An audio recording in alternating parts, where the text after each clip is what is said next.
We tend to look at our bodies and think about our bodies as, as an entity of themselves.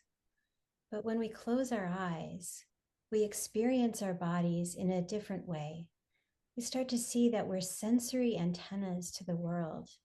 And the question I was thinking about today is, where do our bodies end and nature begins?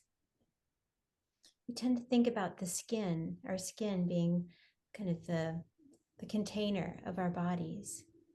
But our skin is always reacting to the temperature, the wind, the feeling of our clothes.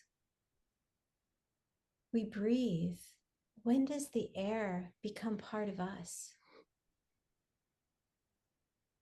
We drink water.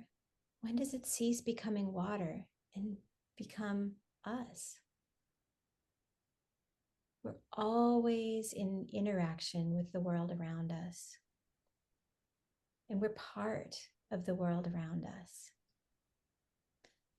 So if you'd like to share any experiences that you're feeling right now, this is a great time. You can just be in quiet reflection for a moment.